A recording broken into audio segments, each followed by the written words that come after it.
Shalom à tous, je suis la sœur Paul-Marie de la Fraternité Clé de David et je suis heureuse de vous accueillir dans cet audio de notre série 7 jeudis pour comprendre et activer le miracle de Dieu dans notre vie. Pour ce premier jeudi, notre exhortation va porter sur ce géant de nos âmes qui s'appelle le découragement. Et pour pouvoir partager sur ce point, nous allons prendre l'évangile de Marc au chapitre 10, les versets 46 à 52. Ce passage nous parle de Bartimée. Et la parole nous dit, « Ils arrivèrent à Jéricho, Jésus et ses disciples. Ils sortaient de la ville, accompagnés d'une foule nombreuse. Bartimée, fils de Timée, un mendiant, aveugle, était assis au bord du chemin.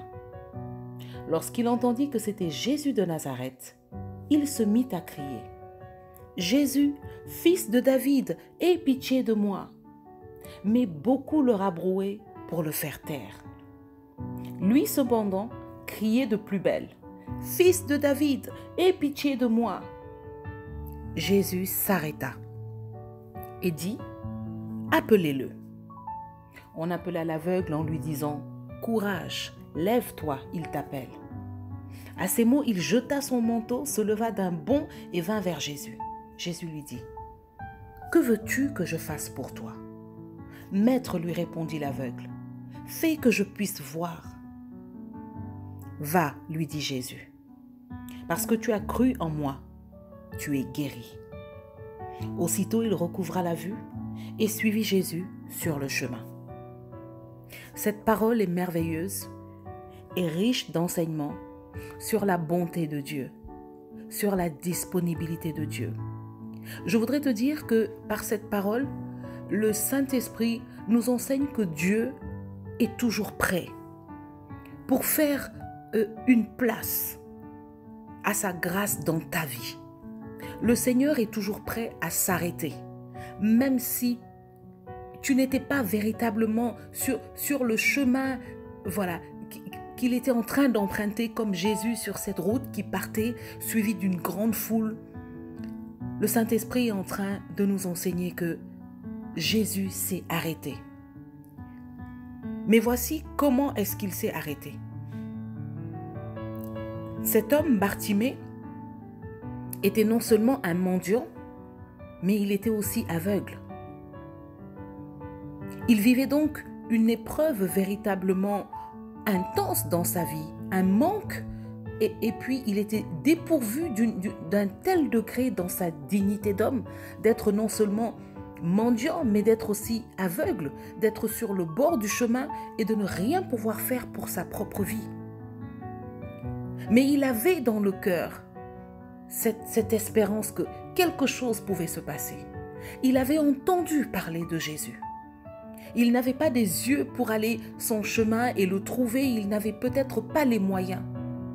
Il a certainement connu le découragement profond, l'envie de tout lâcher. Il s'est certainement dit à plusieurs reprises que sa vie ne servait à rien, qu'il ne pouvait rien faire d'autre que de mendier au bord du chemin. Mais voici que cette occasion se présente à lui. Voici qu'il entend dire que ce bruit de cette foule, c'était Jésus de Nazareth qui passait. Cet homme qui transforme des vies, qui libère, qui rend la vue aux aveugles, qui fait entendre les sourds, qui fait marcher les boiteux, qui rend purs les lépreux et qui est même capable de ressusciter un mort. Bartimée se dit, « C'est ma chance, je ne dois pas la rater. C'est une occasion pour moi d'expérimenter la puissance, la bonté de cet homme et que ma vie change. » Et cette détermination en lui n'a pas été éteinte par cette foule qui essayait de le rabrouer, qui lui faisait comprendre qu'il n'était pas dans le programme de notre Seigneur, qui lui faisait comprendre qu'il était trop petit pour pouvoir prétendre attirer l'attention de ce grand homme, de ce sauveur, de cet homme merveilleux, de ce prophète qui faisait tant de bien, dont la renommée était si grande et si répandue. Bartimée ne s'est pas laissé décourager. La Bible nous dit qu'il a crié de plus belle. Il a pris tout ce qui était en lui, tout ce qui lui restait de force, de foi, de détermination, de foi en sa vie. Bartimée savait que s'il retrouvait la vie, il pouvait devenir une autre personne. Il avait toujours foi en sa vie. Même s'il était au bord du chemin mendiant, même s'il a pu connaître des moments difficiles, il s'est dit, c'est une chance pour ma vie de se relever. Je voudrais qu'un bien-aimé qui m'écoute aujourd'hui puisse comprendre que ta vie n'est pas terminée tant que le Seigneur te donne un souffle de vie chaque matin. Dieu ne te laisse pas vivre sur terre parce que le ciel est rempli. Mais chaque jour de vie qu'il te donne, chaque matin qu'il te réveille et qu'il t'insuffle son souffle de vie, c'est parce que tu es encore dans son plan. Tu es encore dans ses projets sur cette terre. Alors je voudrais te dire à toi qui m'écoutes que tu ne devrais rien laisser te décourager et te faire croire que ta vie ne sert à rien, que tu ne peux plus rien faire, que ce n'est plus la peine d'essayer. Bartimée n'a pas écouté ces gens autour de lui qui le décourageaient, mais la Bible nous dit qu'il a crié de plus belle. Toute cette foule qui suivait Jésus n'avait certainement même pas la révélation que Bartimée avait. Il a appelé Jésus. Jésus, fils de David, aie pitié de moi. Il a interpellé Jésus dans son origine royale, dans son origine prophétique. Et la Bible nous dit que Jésus s'est arrêté. Et je voudrais te dire que la détermination de ton cri fera que le Seigneur s'arrête sur toi. La foi de ton cri fera que Jésus s'arrête sur ta vie. La Bible nous dit que Jésus s'arrêta. Il s'arrêta. Jésus a arrêté son chemin. Il a arrêté sa marche. Il a arrêté la foule. Il a arrêté ses disciples. Et il s'est retourné et a demandé qu'on lui appelle Bartimée. Il a demandé à voir cet homme qui, au milieu de cette foule, a eu cette force de crier vers lui, de l'appeler du fond de cette foule qui le décourageait, par un nom prophétique, comme pour dire, il y a ici quelqu'un qui me connaît. Et la Bible dit que lorsque Jésus s'arrêta sur la route et fit appeler Bartimée, voici ce que cette même foule qui le rabrouait, qui cherchait à le décourager, lui dit, « Prends courage.